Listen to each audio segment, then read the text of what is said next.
So for the third week in a row, Caitlin Clark has won Player of the Week. And ever since she got back from the All-Star break, she has won this award every single week. Now, you can make an argument for someone like Kelsey Mitchell and Aaliyah Boston. However, Caitlin Clark is the system for the Fever. Without her on this team, they're not in the playoffs. They're not contending right now for a playoff spot. And it's just been incredible to watch. You know, she averaged 25 points last week, 10 assists, and 7.7 rebounds. That is incredible to me as a guard that she was averaging almost 8 rebounds a night. Because if she's getting rebounds, what that means is she can run in transition right away. She can set up her teammates for easy baskets. You've seen passes where she throws it down the court to Aaliyah Boston. She catches it on the fly for an easy layup. And you're like, how do you stop this team when they're running in transition? And if Caitlin Clark is playmaking like she should, and has the ball in her hands, good things happen for the Indiana Fever. Another thing I'm loving from Caitlin Clark is the three-point shot is back for her. She's hitting those more consistently, averaging 4 made threes a night. The other cool part about that is she's hitting those step-back threes, and you're like, how do you even stop this girl? There was one three-point shot. I think she was dribbling in the center of the court, and she dribbled to the side, and she faded away for a three and made it in the girl's face. And Tyrese Halliburton was going crazy on the sidelines because he was at the game. And it's just incredible to watch because if she's making those shots, good luck. You're absolutely done if she's making those difficult shots because you got to make those eventually to elevate your game. Difficult shot making is important in the NBA and in the WNBA. So to see Caitlin Clark making those shots, you're like, what do you do at this point? How do you stop her? Now imagine for one moment when she has an entire offseason to work on her game. I would love to see Caitlin Clark really work on half court sets because she's really good in transition. But when it comes to half court plays and everything like that, I would like to see her limit those turnovers so she's more efficient in the half court because the games will slow down in the playoffs and you can't always run in transition 24/7. Also, her playmaking she can work on, her shooting, she can work on her strength. So Caitlin Clark having an entire offseason to just work on basketball is going to be scary to watch because when she comes back, she's refreshed, she's ready to go. We might see MVP Caitlin Clark by next season. Now, I want to see what some of the fans had to say about Caitlin Clark winning Player of the Week.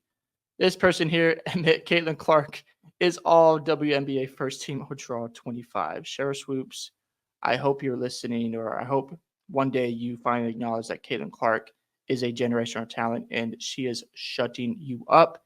If you can just admit that you were wrong and that you're just going to praise Caitlin Clark and give her proper credit, then everybody can move on. But if you want to continue this train of silence and not acknowledging her greatness, then you're going to get this type of reaction from fans.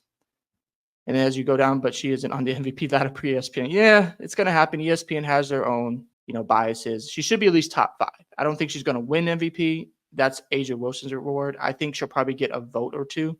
Asia Wilson's going to win it. But at the end of the day, to not have her on the list is crazy. The haters right now, she can't keep getting away with this. Caitlin Clark is easy, unanimous, all WNBA first team. She better be on there. And a fantastic player. Yeah, she's been incredible. I don't know about MVP. I don't agree with that. But Rookie of the Year, it's locked up. And I think by next year, you have a chance to see Caitlin Clark win MVP. No doubt about it.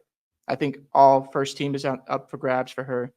You can argue that she's already a top 10 player. I think she is already, looking at her season and the impact she's had on the Fever. There's just no argument anymore. The number she's putting up is crazy. I think she has 25 points and 10 assists. 25 points and 10 assists. That's only happened 5 times in this season. She's done that 5 times already. That's crazy. So Caitlin Clark is continuing to elevate her game. If anyone thinks this is normal, you're not understanding how great of a player she is already. No player in the WNBA has ever put up numbers like this, and she's being guarded by the best defensive player every night besides being doubled and blitzed, plus the pressure to be great. That is true. If you look at the number 1 scouted player on the Indiana Fever, it is Caitlin Clark. And Lexi Brown admitted that on the Gills Arena podcast. So again, these things are happening for Caitlin Clark. She's absolutely cooking out there.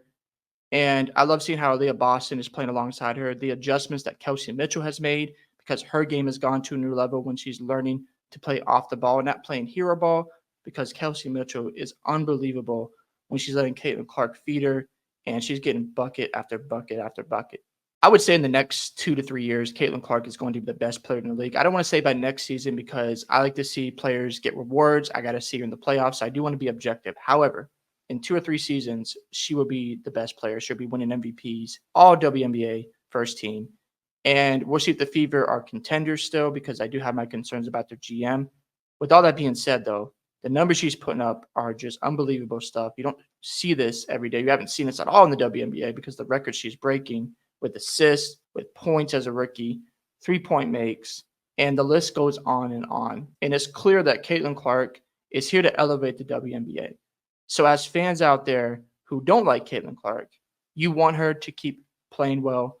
You need her in this league, because if she decides to leave the WNBA and says, you know what, I'm going to go play for Ice Cube's league or play overseas, the WNBA is cooked. So as long as Caitlin Clark is in the WNBA, the league is only going to grow from here on out. And of course, they still got to make a profit. That's something that still needs to happen. But Caitlin Clark is going to be the leading catalyst of that happening for the league.